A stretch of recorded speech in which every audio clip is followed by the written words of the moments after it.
Welcome to our training, Defective Products Compliance. Customers are likely to return a product when the item doesn't function as stated on the product detail page or doesn't meet reasonable product expectations. We refer to these functional issues as defective product issues. For example, a customer might consider a product to be defective because it doesn't function as expected, isn't compatible with devices or models as described on the product detail page, or is missing items or parts that are required for the product to function as intended. Let's meet George. George was excited to buy a toy car for his daughter in the Amazon store that looked exactly like his own car. George received the toy car and gave it to his daughter. Every time she opened the door of the car, the door fell off. The car was described on the product detail page as having doors that opened and closed. The product didn't work as described, so George returned the toy and complained to Amazon.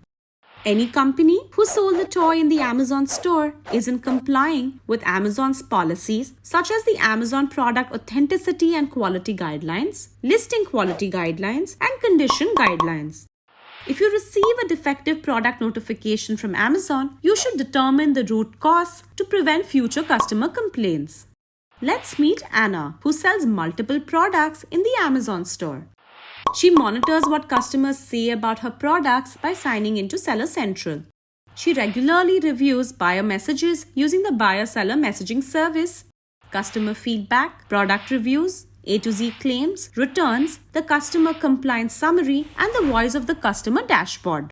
As well as monitoring customer feedback, we suggest 7 tips to prevent sending defective products to customers and to ensure that the detail page of your product is accurate.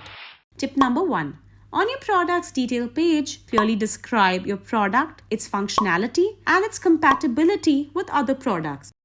Tip number 2. Regularly carry out audits to review your quality control processes.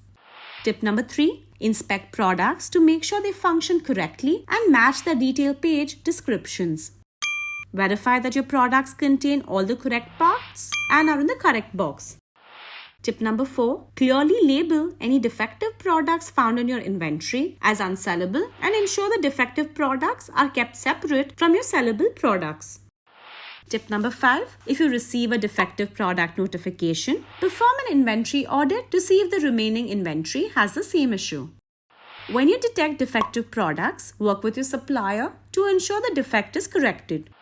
Tip number 6. Select appropriate packaging and shipping for your product. Use bubble wrap and other protective packaging. Ensure the packaging design is suitable for the product and its handling. Customers often perceive products with damaged or opened packaging to be defective. Tip number 7. Label and store return products separately to ensure that defective products aren't accidentally sold to other customers. It's important to note that non-compliance with Amazon's policies, such as product authenticity and quality guidelines, listing quality guidelines, and condition guidelines, may affect your ability to sell in the Amazon store. To learn more on how to prevent these issues, visit the Preventing Product Conditions Issues help page in Seller Central. To keep your account health from being affected by product condition violations, always ensure that customers receive the product in the condition described on the product's detail page. This concludes our training on defective products compliance. Thank you and happy selling in the Amazon store.